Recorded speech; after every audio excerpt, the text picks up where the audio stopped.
नमस्कार दोस्तों। तो फाइनली यूरोपियन यूनियन और यूएसए के बीच में ट्रेड डील जो है वो क्रैक हो चुकी है। अब देखो, दंगापति ट्रंप ने जब सारा टैरिफ का खेल खेलना शुरू किया था तो उस समय यूरोपियन यूनियन की भी सारी कंट्रीज़ के ऊपर उन्होंने टैरिफ लगा दिया था। खास तौर से इसका बहुत भारी नुकसान जर्मनी जैसी बड़ी इकोनॉमीज़ को हुआ।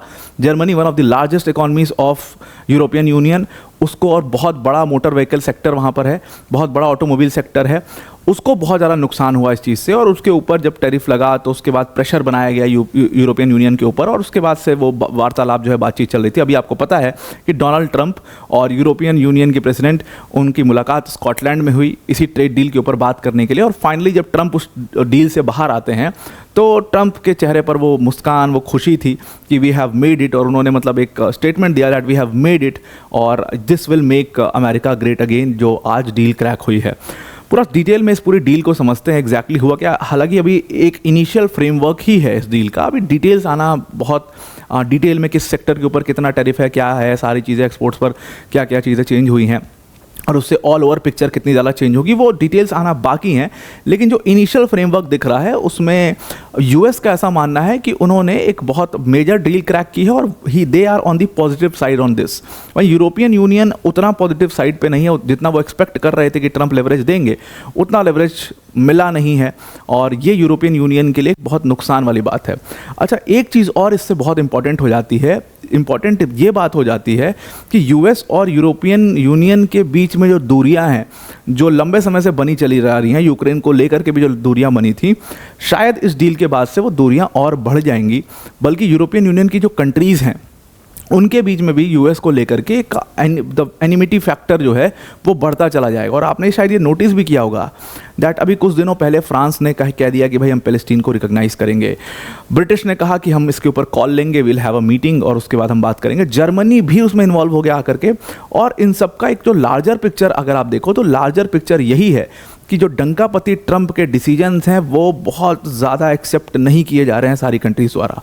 वो एक बहुत बड़ा पिक्चर है। तो सारे कुछ डिटेल करते हैं डिटेल में, पर वीडियो में आगे जाने से पहले एक बड़ी अनाउंसमेंट है अनअकैडमी टीम की तरफ से कि अगर आप यूपीएससी सीएससी 2026 और 27 की प्रिपरेशन कर रहे हैं तो अनअकैडमी ने आपके लिए अपना फाउंडेशन बैच लॉन्च कर दिया है। 19,999 के प्राइस पर इस फाउंडेशन बैच को लॉन्च किया गया है।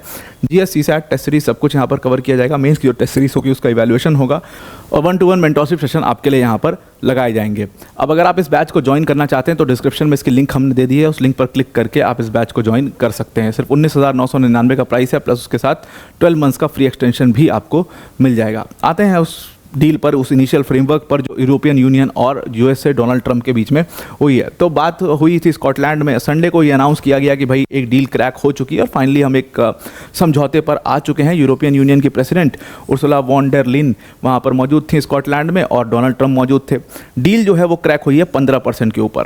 मतलब ये फर्स्ट लेवल का ये इनिशियल अग्रीमेंट है जो सेट किया गया 15% पर। हालांकि उन्होंने कहा कि जब उर्सुला वॉन डेर लीन बाहर आई तो उन्होंने कहा कि हम कुछ और लेवरेज एक्सपेक्ट कर रहे थे यहाँ पर, लेकिन वो लेवरेज हमें नहीं मिल पाया है। तो एग्रीमेंट 15% के ऊपर हुआ है। मतलब जितने भी गुड्स जो हैं वो यूरोपियन यूनियन एक्सपोर्ट करेगा उन सब के ऊपर 15% गुड्स यहाँ पर, 15% का टैरिफ यहाँ पर लगाया जाएगा। 1 अगस्त की जो डेडलाइन बनाई है यूएस ने, सारी कंट्रीज़ के ऊपर 1 अगस्त तक की डेडलाइन दे दी गई है कि अगर जब तक जिसका ट्रेड डील नहीं हो पाता है, अगर वो ट्रेड डील नहीं हो पाया तो हम बहुत ह्यूज टैरिफ इन कंट्रीज़ के गुड्स के ऊपर लगा देंगे। और उससे पहले यही अच्छा होगा कि ये सारी जो मेजर कंट्रीज़ हैं, सारी जो मेजर एक्सपोर्टर्स हैं यूएस के लिए, जो मेजर ट्रेड पार्टनर्स हैं, वो खुद आकर के डिस्कशन कर लें। और इसीलिए आपने देखा चाइना का केस हुआ, जापान वाला डील हुआ, उसके बाद अब ईयू का डील जो है वो आप सुनाई दे रहा है आपको। अब यहाँ पर क्या है कि ट्रंप ने बाहर निकलते ही कहा कि जो यूनाइटेड स्टेट्स है वो $750 बिलियन वर्थ ऑफ एनर्जी जो है वो लेता था पूरी यूरोपियन यूनियन से। अब वो घट करके वो अमाउंट जो है वो कम हो जाएगा और वो 600 बिलियन हो जाएगा। अब मतलब कि यूरोपियन यूनियन जो पैसा खर्चा करता था अब वो $600 बिलियन और ज़्यादा खर्चा करेगा। इसका मतलब यूएस इस पूरी डील में काफ़ी पॉजिटिव साइड में है, ऐसा ट्रंप का मानना है। उन्होंने कहा कि जो हमने डेडलाइन रखी थी उससे पहले अगर डेडलाइन को पूरा नहीं किया होता और डेडलाइन से पहले ये डील नहीं होती तो 30% टैरिफ हम यूरोपियन यूनियन के इंपोर्ट्स के ऊपर लगा देते।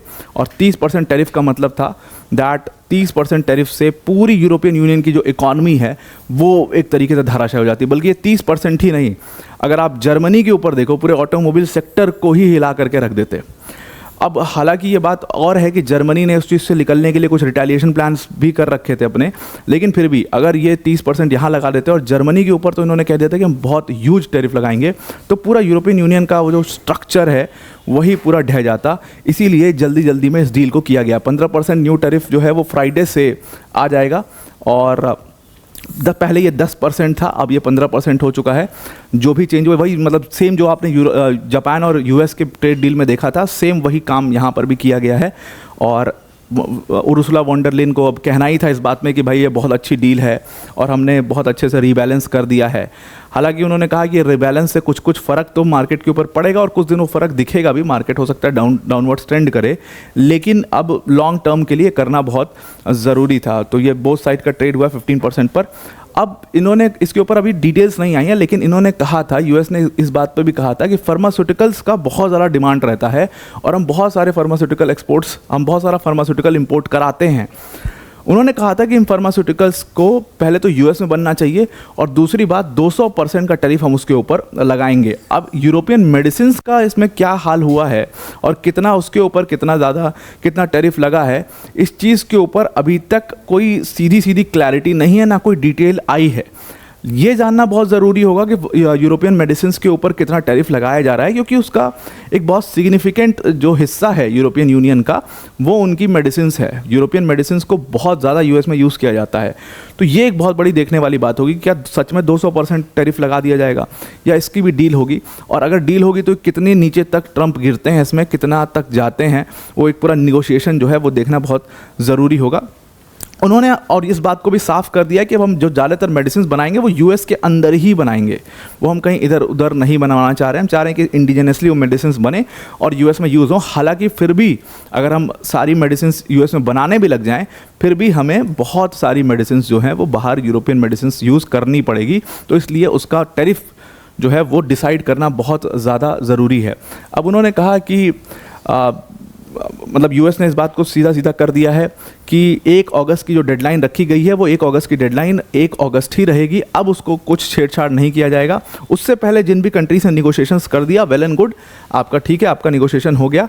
अगर आपका निगोशिएशन उससे पहले नहीं हो पाया है तो फिर आपके ऊपर टैरिफ लगना तय है, और इसीलिए ईयू मेंबर्स ने मतलब ये निगोशिएशन जल्दबाजी में कर लिया है, ऐसा भी कुछ एनालिस्ट का मानना है। दूसरी बात ये है, ईयू में बहुत सारी कंट्रीज़ ऐसी थीं जो इस चीज़ को लेकर के थोड़ी सी जिटरी थी कि क्या हमें सच में यूएस के साथ ट्रेड डील करनी चाहिए, क्योंकि ये तो फिर मतलब इट्स पेंडोरास बॉक्स जो आप खोल रहे हो। डंकापति ट्रम्प की अगर आप सारी बात मानोगे तो एक आप पेंडोरास बॉक्स खोल रहे हो और वो आपके लिए बहुत बड़ा नुकसान बन सकता है। अब यहाँ पर इसीलिए बहुत सारी कंट्रीज़ ने अपने रिटेलिएशन प्लान भी तैयार कर रखे थे। इसमें सबसे प्रमुखता से इस रिटेलिएशन प्लान को जर्मनी बना रहा था, क्योंकि जर्मनी के ऑटोमोबाइल सेक्टर को उन्होंने बहुत छेड़ दिया था। 27.5% अप्रैल से ही 27.5% का उसके ऊपर टैरिफ, जर्मनी के कार एक्सपोर्ट्स के ऊपर टैरिफ लगा दिया था। लगभग जर्मनी ने 39 बिलियन यूरोस की व्हीकल बेची है यूएस में लास्ट ईयर, और उसके ऊपर बहुत बड़ा इम्पैक्ट इस बार पड़ा है।